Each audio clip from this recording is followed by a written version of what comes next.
ஒரு நாளைக்கு 480 மணி நேரம் கொண்டு வர்றது எப்படின்னு பார்க்கலாமா?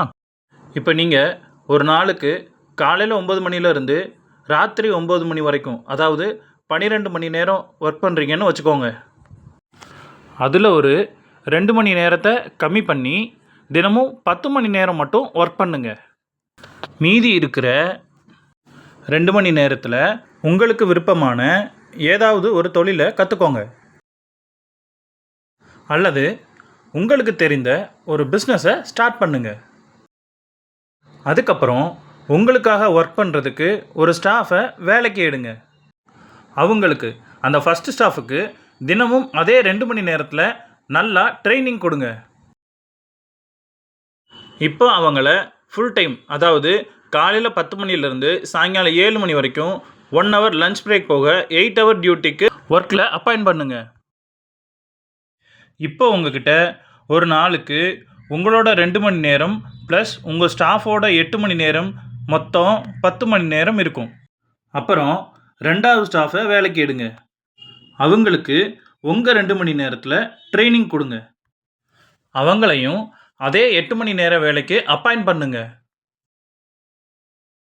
இப்போ உங்களோட ஒன் டேயில் உங்கள் 2 hours ப்ளஸ் உங்கள் ஃபஸ்ட்டு ஸ்டாஃபோட 8 hours ப்ளஸ் செகண்ட் ஸ்டாஃபோட 8 hours, மொத்தம் 18 மணி நேரம் இருக்கும்.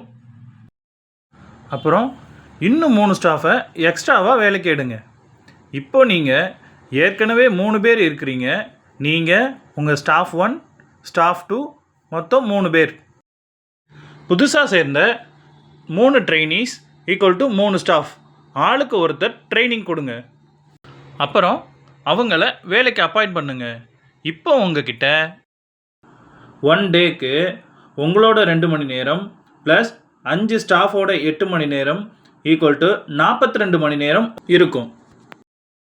இப்போ நீங்கள் பார்க்குற அந்த 10 மணி நேர வேலையை விட்டுட்டு இதே பிஸ்னஸை ஃபுல் டைமாக பண்ண ஆரம்பிச்சிங்க அப்படின்னா, உங்களோட 10 மணி நேரத்தில் ஒவ்வொரு 2 மணி நேரத்திற்கும் ஒரு பேட்சுக்கு 11 நியூ ஸ்டாஃப் ட்ரெயினியாக எடுத்து அவங்களுக்கு ட்ரைனிங் கொடுங்க.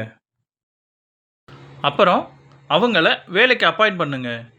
இப்போ உங்ககிட்ட அடுத்த சில நாட்களில் நீங்கள் எந்த ஒர்க்கும் பார்க்காமலே உங்களோட 1 டேக்கு 60 staff into 8 hours equal to 480 hours, அதாவது ஒரு நாளுக்கு 480 மணி நேரம் இருக்கும்.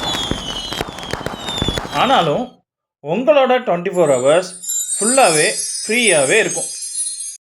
This is the power of business. Business பற்றி இன்னும் வேல்யூபிளான இன்ஃபர்மேஷன் தெரிஞ்சுக்க மார்க்கெட் மாங்க பிஸ்னஸ் ஸ்கூல் சேனலை ஃபாலோ பண்ணுங்கள்.